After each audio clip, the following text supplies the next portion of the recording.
حضور علیہ السلام کا ایک عمل سنت کے مطابق میں چند ان اعمال کا تذکرہ کرتا ہوں جو ہم زندگی کے اندر روزمرہ کے طور پہ کر رہے ہیں. مثال کے طور پر ہم کھانا کھاتے ہیں. کیا کرتے ہیں بھائی؟ کھانا کھاتے ہیں.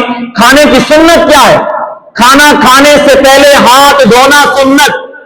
کھانا کھانے سے پہلے ہاتھ دھونا سنت. پھر کلی کرنا سنت. اور کھانا کھانے سے پہلے بسم اللہ پڑھنا سنت. اور فرمایا اپنے سامنے سے کھانا سنت.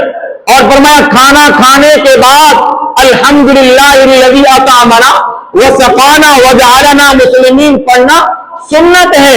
ہم نے کھانا کھایا, پیٹ اپنا بھرا ہے, کتنی سنتوں پر ہم نے عمل کیا ہے. رب ایک سنت پر 100 شہیدوں کا ثواب عطا فرمائے. ہم نے پانی پینا ہے. پانی کیسے پیئے؟ اپنے دائیں ہاتھ سے پانی پیئے. میرے نبی نے ارشاد فرمایا کہ ہم دائیں ہاتھ سے پانی پیتے ہیں, شیطان بائیں ہاتھ سے پانی پیتا ہے. کون بلا؟ شیطان. آج ہمارے بڑے پڑھے لکھے لوگ, degree holder, P H D کرنے والے الٹے ہاتھ سے پانی پینے کو فیشن سمجھتے ہیں. یہ انگریز کا طریقہ ہے, یہ شیطان کا طریقہ ہے. دائیں ہاتھ سے پانی پینا میرے نبی کا طریقہ ہے, حضور کی سنت ہے. فرمایا کہ دائیں ہاتھ سے پانی پیئے. نمبر 1 بات دائیں ہاتھ سے. نمبر 2 فرمایا کہ گلاس میں دیکھیں, برتن میں دیکھیں, پانی کو دیکھ کر پانی پیئے. یہ میرے نبی کی سنت. فرمایا کہ بسم اللہ پڑھ کے پانی پیئے, میرے نبی کی سنت. 3 سانس میں پانی پیئے, میرے نبی کی سنت. اور پانی پینے کے بعد الحمدللہ پڑھیں, یہ میرے نبی کی سنت ہے. ہم نے پانی پیا ہے, پیاس اپنی بجھائی ہے, لیکن طریقہ میرے نبی کا تھا. اللہ ایک سنت میں 100 شہیدوں کا ثواب عطا فرمائے. میں نے اور آپ نے لباس پہننا ہے. کیا پہننا ہے بھائی؟ کپڑے پہننے ہیں, لباس پہننا ہے, جوتی پہننی ہے. فرمایا کہ جب ہم لباس پہنے, کرتا پہنے, پہلے دائیں آستین. کون سی بھائی؟ دائیں آستین. پھر کون سی؟ بائیں آستین. اسی طرح ہم نے پاجامہ شلوار پہننا ہے, پہلے دائیں پھر بائیں ہے. ہم نے جوتی پہننی ہے, پہلے دائیں ہے پھر بائیں ہے.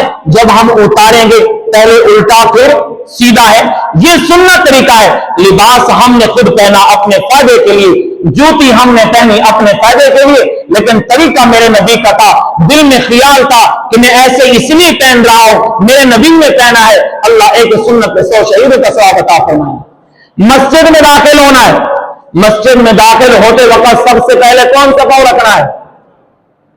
بتائیں مجھے, کون سا پاؤں رکھنا ہے؟ سیدھا پاؤں رکھنا ہے. اب بات سمجھے گا, جوتی اتارنی ہے تو پہلے کون سا پاؤں؟ الٹا. مسجد میں آئیں گے پہلے سیدھا پاؤں, لیکن ہم نے جب جوتی اتارنی ہے تو پہلے الٹا پاؤں. تو کیا کرنا ہے؟ الٹا پاؤں نکال کر جوتی پہ رکھ لیں, پھر سیدھا پاؤں نکال کے مسجد میں رکھے, پھر الٹا پاؤں مسجد میں آئے.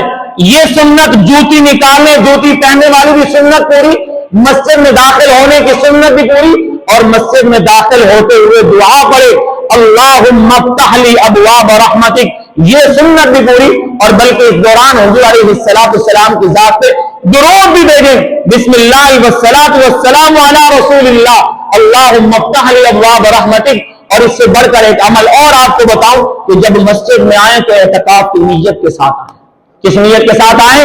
اعتکاف کی نیت کے ساتھ آئیں. لہذا جب واپس جائیں تو پھر کیا کرنا ہے؟ پہلے الٹا پاؤں, لیکن جوتی پہننے میں کیونکہ پہلے دایاں پاؤں ہے تو الٹا پاؤں نکال کر جوتی پہ رکھ دیں.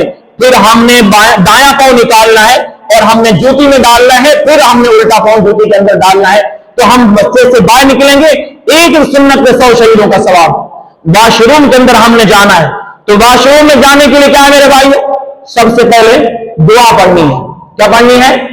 دعا پڑھنی ہے. اللہم انی اعوذ بک من الخبث والخبائث. یہ واش روم سے باہر پڑھنی ہے. یہ دعا پڑھیں, اور دعا پڑھنے کے بعد پھر الٹا پاؤں واش روم میں رکھیں. واش روم سے فراغت کے بعد جب باہر نکلے تو سیدھا پاؤں رکھیں اور الٹا پاؤں رکھیں. اس کے بعد پھر پڑھیں غفرانک الحمدللہ الذی اذھب عنی العذاب وعافانی. لہذا ہمارے جسم کو راحت ملے گی. سنت طریقے کے مطابق ہے, سنت طریقے سے واپس آئے, ہمیں ایک سنت میں کتنا ثواب ملے گا. گھر کے اندر داخل ہو, حضور علیہ السلام جب گھر میں داخل ہوتے